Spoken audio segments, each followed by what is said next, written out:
Assalamualaikum warahmatullahi wabarakatuh. Apa kabar sahabat Dai Ujub dimanapun Anda berada? Semoga keselamatan selalu menyertai kita semua. Amin ya robbal alamin. Kali ini saya akan melanjutkan pembahasan tentang 7 Habits, 7 kebiasaan manusia yang sangat efektif. Kita masuk ke episode kedua yang berjudul 7 kebiasaan sebuah tinjauan umum. Di sini saya akan membahas tentang apa itu definisi kebiasaan, apa itu definisi efektivitas, dan saya juga akan membahas gambaran umum tentang 7 kebiasaan ini. Kita mulai ya. Ada pepatah mengatakan begini, menabur dalam pikiran akan menuai tindakan. Menabur dalam tindakan akan menuai kebiasaan. Menabur dalam kebiasaan akan menuai karakter. Menabur dalam karakter akan menuai nasib. Itu kata Samuel Smiles. Kalau kata Aristotle, kita adalah apa yang kita lakukan berulang-ulang kali. Dari dua pepatah itu, ada definisi kebiasaan. Yaitu suatu tindakan yang dilakukan berulang-ulang kali. Sehingga menjadi otomatis dan tersimpan dalam bawah sadar kita. Dan kebiasaan ini juga yang akan menjadi dasar dari karakter kita. Nah, agar sesuatu menjadi kebiasaan dalam hidup kita ya, kita harus memiliki 3 hal ini. Yang pertama, pengetahuan tentang kebiasaan itu. Apanya dan mengapanya kebiasaan itu harus kita lakukan. Yang kedua, keterampilannya. Bagaimananya, how-nya, prakteknya, bagaimana kita bisa melakukan kebiasaan itu. Bagaimana caranya. Yang ketiga, keinginan. Kita perlu punya keinginan atau kemauan untuk melakukannya. Kalau nggak punya keinginan, ya sama aja, kita nggak bisa. Nah, contohnya seperti ini. Apa sih kebiasaan yang efektif pada saat berhubungan dengan orang lain? Nah, apa ya? Secara pengetahuan jawabannya adalah mendengarkan. Nah, mendengarkan, mengapa mendengarkan? Ya nggak usah tanya ke orang lain aja. Kita sendiri kalau ditanya, kita pengennya di apa? Ya pasti didengarkan. Oke. Nah, yang kedua adalah bagaimananya, how-nya, bagaimana mendengarkan yang efektif. Nggak sembarang mendengarkan dong. Nah, kita nggak bisa cuma mendengarkan orang pada saat kita berinteraksi, mendengarkan dengan abai. Artinya cuma yang penting dengarkan aja. Padahal sebetulnya kita nggak memahami. Jadi mendengarkannya adalah menggunakan, selain menggunakan telinga juga menggunakan hati dan menggunakan penglihatan kita. Berempati kepada si lawan bicara kita. Nah, itu yang kedua. Yang ketiga adalah keinginan. Mau nggak kita sebetulnya mendengarkan dia sih? Kalau kita nggak punya keinginan untuk mendengarkannya, maka ya sama aja. Nggak akan bisa kita melakukan kebiasaan itu. Nah, 7 Habits, 7 kebiasaan manusia yang sangat efektif ini, dia itu selaras dengan hukum alam pertumbuhan. Maksudnya apa? Jadi 7 Habits ini mengajak kita untuk menapaki perjalanan menuju kematangan diri. Jadi itu perjalanan, namanya perjalanan juga proses. Nggak langsung jadi, tapi ada proses. Dari tahapan tergantung, lalu naik menjadi mandiri, dan akhirnya kita saling tergantung. Nah, kalau secara alamiahnya seperti ini contohnya. Bahwa pada saat kita lahir ke dunia ini, kita kan nggak langsung ujuk-ujuk jadi anak-anak atau jadi orang dewasa. Apalagi langsung brojol jadi orang tua yang bisa langsung nasihatin orang. Nggak mungkin. Hukumnya nggak seperti itu. Hukumnya ada proses. Lahir sebagai bayi, lalu sebagai anak-anak, nanti berkembang menjadi dewasa, dan akhirnya menjadi orang tua. Nah, itu ada prosesnya. Bayi ini ibaratnya adalah seseorang yang tergantung. Jadi dia pada saat bayi brojol itu, dia nggak bisa ngapa-ngapain. Dia tergantung sama orang luar, orang lain. Dia tergantung sama ibunya, dia tergantung sama bapaknya, dia tergantung sama orang. Dia nggak bisa makan sendiri. Langsung lahir, dia langsung bisa makan sendiri. Wah, itu bisa kabur, bayi ajaib namanya. Nah, dia tergantung. Jadi paradigmanya adalah paradigma kamu. Kamu yang mengurus aku. Gitu. kamu yang salah. Kalau aku lapar, kamu nggak ngasih makan, kamu yang salah. Dan kalau kamu nggak berhasil, aku nggak berhasil bukan karena aku, tapi karena gara-gara kamu. Gara-gara kamu aku nggak berhasil latihan berjalan misalnya. Gara-gara kamu aku nggak bisa makan, gara-gara kamu aku nggak bisa minum. Nah, itu paradigma kamu, tergantung. Lalu kita mulai berkembang menjadi pribadi yang dewasa, pribadi yang mandiri. Paradigmanya jadi paradigma aku, bukan kamu lagi. Wah, aku adalah orang yang percaya diri. Aku yang memilih ini loh. Aku bisa melakukan sendiri dan aku bisa bertanggung jawab. Nah, itu paradigma aku seperti itu. Nah, beranjak setelah dewasa, dia akhirnya menikah, terus bekerja, bergabung ke masyarakat, baru dia menyadari bahwa, oh, ada kita ya, bukan cuma aku dan kamu, tapi ada kita.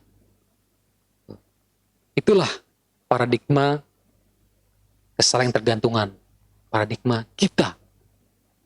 Kita bisa berkolaborasi, kita bisa menciptakan hasil lebih besar dengan bersama-sama. Kita adalah tim, kita adalah keluarga, kita adalah pasangan suami istri. Kita, bukan aku lagi. Nah, uniknya begini. Tadi ada perkembangan fisik ya, dari bayi sampai orang tua secara fisik. Ada juga perkembangan mental. Jangan salah, dari tergantung menjadi saling tergantungan. Dan ada juga perkembangan secara intelektual. Dari nggak mengerti menjadi mengerti. Nah, mungkin banyak orang sekarang secara fisik sudah matang, wah udah dewasa, udah nikah, udah punya anak bahkan. Tapi secara mental, secara emosional, masih paradigma masih tergantung. Masih suka menyalahkan di luar dirinya. Masih suka menyalahkan situasi, kondisi. Jadi masih menganggap kamu yang salah. Nah, itu berarti kan secara perkembangan emosional masih bayi. Tapi sebaliknya juga mungkin ada yang dia udah dewasa tapi emosionalnya udah orang tua, dia udah nyadari bahwa kita saling tergantung, kita harus saling membantu antar sesama untuk bisa menghasilkan sesuatu yang lebih besar. Nah, paradigma 7 kebiasaan kalau digambarkan secara diagram di buku 7 Habits itu seperti yang tertera di gambar. Jadi meningkat dari ketergantungan, kemandirian, terakhir saling tergantungan. Nah, banyak yang mengeluh-elukan suatu kesuksesan itu adalah kemandirian. Mandirian itu adalah kesuksesan. Ayo kita harus belajar mandiri. Benar sih, itu kemandirian itu suatu keberhasilan, suatu kesuksesan. Tapi itu baru awal. Karena secara alamiah, kita tuh hidup di masyarakat. Kita nggak hidup sendiri. Jadi perlu ada interaksi antar pribadi. Jadi, kemandirian sejati itu memang dia udah bisa punya kekuatan untuk bertindak, bukan menjadi sasaran tindakan, gitu ya. Nah, tapi itu memang bukan tujuan tertinggi kemandirian itu. Masih ada tujuan selanjutnya, yaitu kesaling tergantungan. Orang yang mandiri mungkin bisa menjadi pribadi yang hebat, tetapi dia belum tentu bisa jadi pemimpin yang hebat. Untuk bisa menjadi pemimpin yang hebat, dia harus memahami paradigma kesaling tergantungan. Tapi untuk bisa jadi saling tergantung, dia harus punya dasar dulu, harus bisa mandiri dulu. Nah, kemandirian itu adalah transformasi dari kebiasaan tergantung menjadi mandiri. Ada 3 kebiasaan yang mendasarinya. Yang pertama adalah proaktif. Apa yang disebut proaktif? Proaktif itu adalah sadar diri, menyadari bahwa kita bertanggung jawab atas diri sendiri. Tidak mudah dipengaruhi orang lain ataupun keadaan. Jadi, kalau dibilang itu adalah memegang kendali. Tanggung jawab, integritas. Yang salah bukan orang lain. Dan yang salah juga bukan kita, tapi kita bukan mencari yang salah, tapi mencari solusi. Menjadi bagian dari solusi. Berinisiatif untuk bertindak. Itulah proaktif. Jadi menyadari bahwa kita berbeda dengan hewan. Kita punya kesadaran, kita punya imajinasi, kita punya kehendak bebas, dan kita punya suara hati. Itu yang dia sadari bahwa dia punya itu, dan dia bertanggung jawab untuk memutuskan sesuatu. Nah, setelah itu masuk ke kebiasaan kedua, yaitu merujuk pada tujuan akhir. Artinya apa? Dia sadar misi. Dia sadar misi. Dia melihat bahwa, misi hidup aku apa ya? Dia melihat segala sesuatu dari akhirnya dulu. Nah, misi hidup aku itu adalah berbuat kemanfaatan untuk banyak orang. Nah, manfaat seperti apa yang ingin dia kontribusikan? Dia melihat ke akhirnya, aku ingin seperti ini. Dia sadar. Akhirnya dia pun bertanggung jawab terhadap masa depannya dia. Dan jadilah dia memulai segala sesuatu dari tujuan akhir dulu, baru dia ke depan. Nah, ini dilanjutkan ke kebiasaan ketiga, mendahulukan yang utama. Setelah dia mengetahui tujuan akhir, dia sadarkan prioritas. Berarti kalau gitu aku harus membuat prioritas, membuat perencanaan, membuat planning. Sehingga tujuan akhir yang ditetapkan bisa dicapai dengan efektif. Nah, selanjutnya masuk ke paradigma kolaborasi. Ini 3 kebiasaan selanjutnya nih. Ini merupakan transformasi dari kebiasaan mandiri menjadi kolaborasi atau saling tergantung. Nah, kebiasaan pertama dari kolaborasi ini atau saling tergantungan adalah win-win. Win-win solution. Sama-sama menang. Cari sesuatu yang sama-sama menang. Nggak cuma pengen menang sendiri, tapi ya sama-sama menang. Nah, itu dia harus punya mentalitas kelimpahan. Yang menjadi dasar untuk berpikir menang-menang itu adalah mentalitas kelimpahan. Yaitu niat untuk memastikan bahwa setiap orang merasa mendapatkan kemenangan. Nah, paradigma ini tuh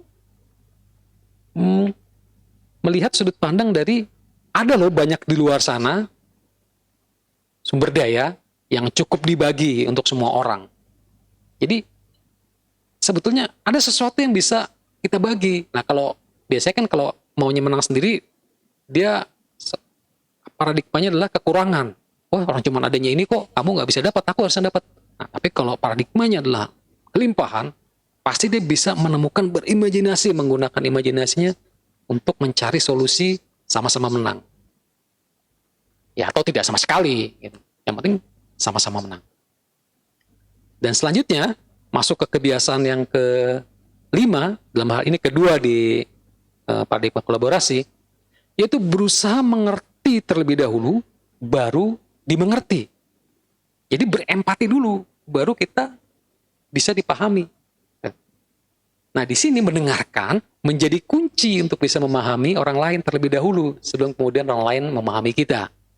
Ibaratnya kita memberikan udara, memberikan kenyamanan dulu kepada orang yang kita ingin berkolaborasi dengannya.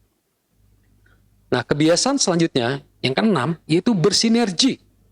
Apa itu bersinergi? Bersinergi itu, saya dulu ingat, waktu saya kuliah pertama kali tentang Seven Habit ini, workshop ya dulu di tahun 97, ada istilah 1 ditambah 1 sama dengan 3. Wah, dulu saya bingung. Kok 1 tambah 1 sama dengan 3? Mata kuliah apa ini? Pelajaran apa? Nah, ternyata setelah dijelaskan bahwa yang dimaksud gini loh, bahwa andai kata 1 orang bergabung dengan 1 orang lagi, bisa jadi hasilnya bukan 2, tapi bisa jadi lebih dari 2, 3, 4, 5, bahkan lebih. Jadi itu yang dimaksud bahwa dengan 2 orang yang memiliki kemampuan berbeda dan punya kelebihan bergabung menjadi 1, dia akan menghasilkan sesuatu yang lebih kreatif. Harusnya begitu. Nah, jadi kerjasama kreatif ini adalah buah dari kebiasaan pertama sampai kelima yang tadi sudah kita pelajari. Jadi kalau kita udah menguasai kelima kebiasaan itu, buahnya adalah kebiasaan keenam. Kita bisa bersinergi untuk menghasilkan sesuatu yang lebih besar, lebih kreatif. Nah, kalau diambil contoh sebetulnya sinergi ini seperti menikah. Kalau menikah, satu orang laki-laki, satu orang perempuan, ayah dan bunda.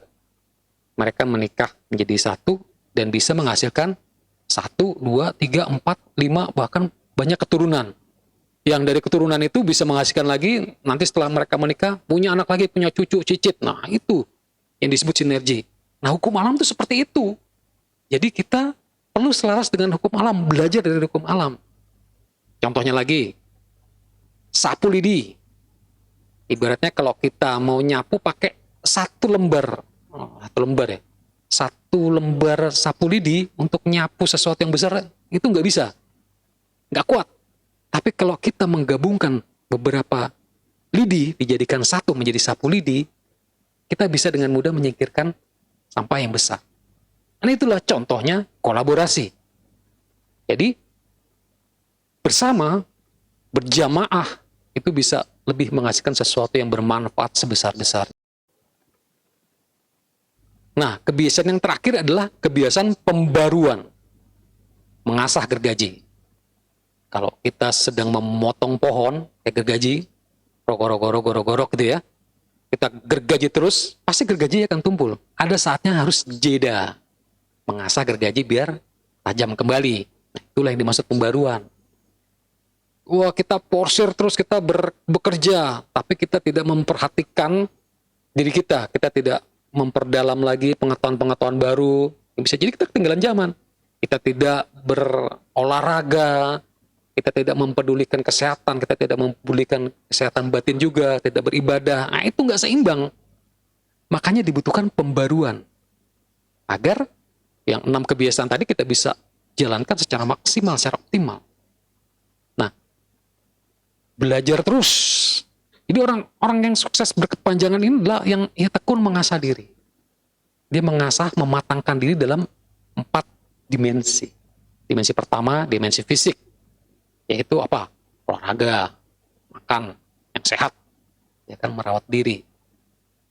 Lalu yang kedua, dimensi sosial atau emosional. Itu melayani, terus juga berempati, bersinergi, bersilaturahmi. Nah, itu. Yang ketiga, dimensi spiritual.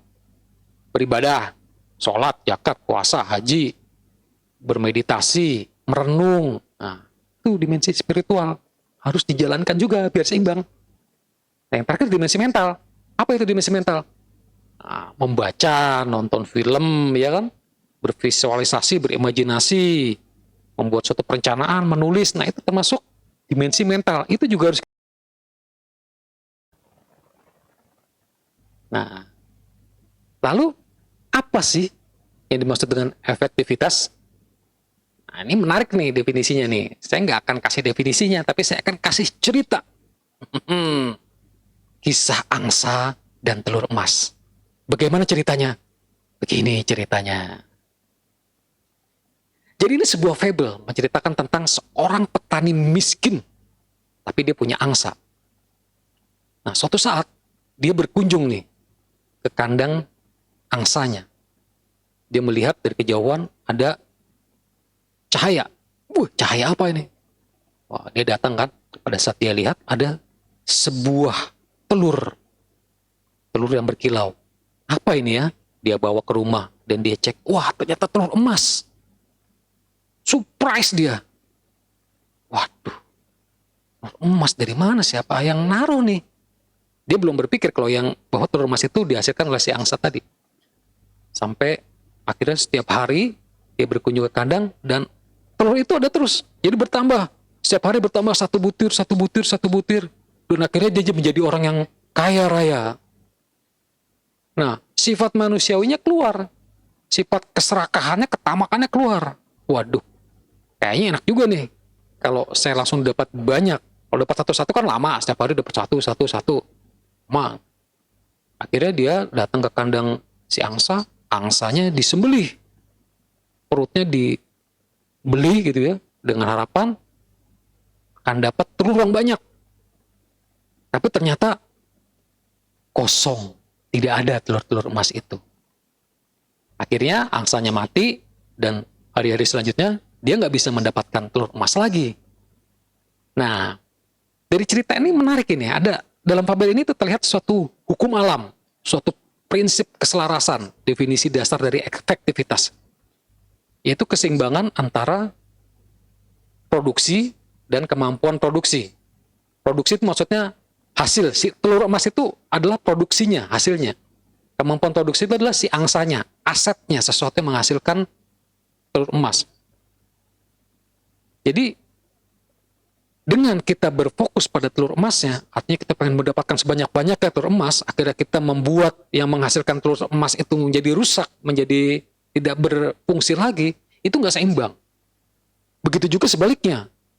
Kita terlalu berfokus kepada angsanya kita rawat, kita kasih makanan yang lezat-lezat, kita kita rawat dia ke salon, pedicure, manicure, akhirnya malah dana yang keluar untuk itu bisa lebih besar daripada telur emas yang dihasilkan, itu juga nggak efektif, nggak seimbang. Nah, seimbang itu adalah tetap merawat angsanya dan memperhatikan hasilnya.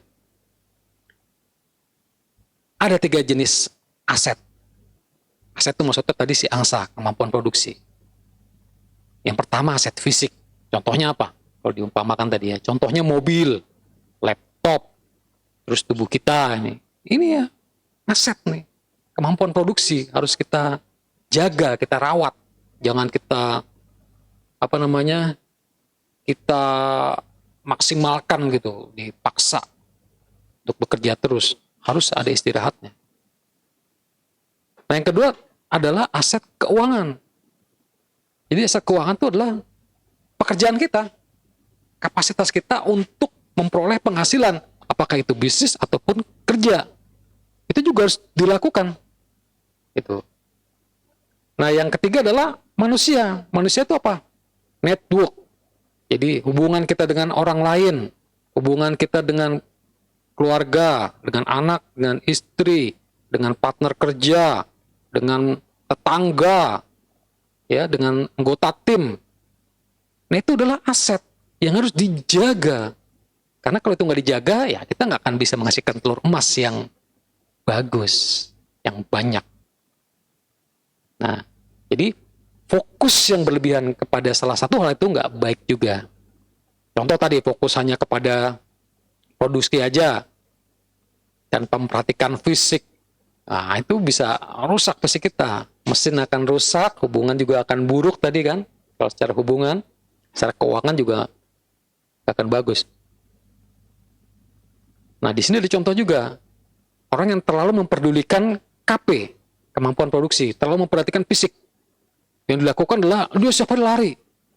Lari setiap hari selama 3 sampai 4 jam.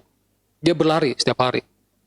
Nah, dia menyombongkan diri. Iya sih, dia menjadi bagus, tapi ya dia nggak sadar bahwa usianya bertambah 10 tahun tanpa sadar, tapi menghabiskannya dengan berlari.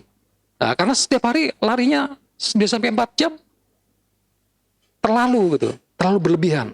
Nah, ini juga nggak bagus. Nah, jadi apa yang dapat kita harapkan kalau kita menerapkan 7 kebiasaan manusia yang sangat efektif ini dalam diri kita? Marian Ferguson bilang gini, tak seorang pun dapat membujuk orang lain untuk berubah. Kita masing-masing menjaga gerbang perubahan yang hanya dapat dibuka oleh kita sendiri. Dibuka dari dalam. Kita tidak dapat membuka gerbang orang lain, entah melalui argumen ataupun himbauan emosional. Jadi artinya, kita sendiri yang harus membuka gerbang perubahan kita dari dalam, bukan dari luar, bukan dari dalam. Nah, Stephen menjanjikan dalam bukunya hal positif yang akan terjadi jika kita memutuskan untuk membuka gerbang perubahan, itu adalah yang pertama, kita akan bertumbuhnya secara evolusioner. Bertumbuhnya secara lama, memang secara lama pertumbuhannya. Tetapi efeknya akan cepat, instan, revolusioner.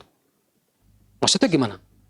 Contoh, kalau kita bisa melakukan kebiasaan mendengarkan aja dalam berhubungan dengan orang lain, mungkin kita saat di awal mendengarkannya belum dengan teknik yang sempurna. Tapi dengan kita mau mendengarkan aja lawan bicara kita, itu akan mulai nyaman dengan kita.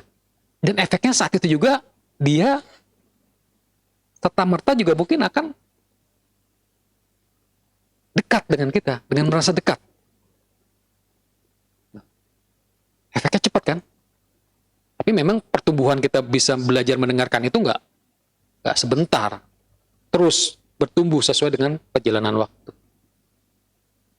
Nah, terus yang kedua, ini gerbang pertama nih. Kalau kita bisa membuka gerbang perubahan, gerbang pertama yang akan kita temui adalah 3 kebiasaan pertama yang akan mengantarkan kita kepada rasa percaya diri. Rasa percaya diri kita akan meningkat secara signifikan. Kita akan semakin mengenal diri, kita akan mengenal suara-suara hati kita. Kita akan mendengar lebih dalam suara hati kita, sehingga kita bisa menemukan, ternyata aku passionnya di sini. Aku punya misi di dunia itu misi yang ini loh. Akhirnya dia jadi semakin mengenal diri. Dengan mengenal diri, dia bisa mengenal misinya, dan dia melakukannya juga dengan enjoy. Kan selama ini banyak juga orang yang melakukan atau bekerja, tapi dia nggak enjoy. Dia seperti terpaksa mengerjakan pekerjaan itu. Karena udah nggak ada pilihan lagi. Nah, itu pada saat orang berparadigma tidak ada pilihan lagi, nah itu dia belum mengenal diri. Itu. Nah, lalu yang ketiga nih, gerbang kedua yang akan dia temui adalah dari 3 kebiasaan kedua ini yang berhubungan dengan orang lain ya, dia akan semakin baik dalam membina hubungan dengan orang lain. Akan semakin banyak teman, semakin banyak orang yang bersimpati kepada dia. Dan akan semakin banyak orang yang bisa bekerja sama dengan dia untuk menghasilkan sesuatu yang amazing. Sesuatu yang kreatif, sesuatu yang merupakan terobosan yang hebat dibandingkan dia mengerjakannya sendiri.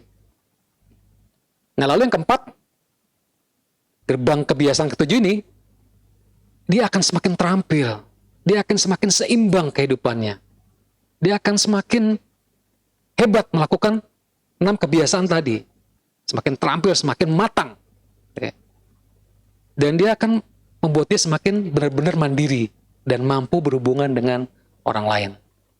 Baterainya akan kecas terus. Kalau di awal, yang waktu cerita di awal, Stephen pernah menemui banyak orang yang kesuksesannya luar biasa, tapi merasa batinnya itu lapar. Batinnya itu menangis, batin ini menangis.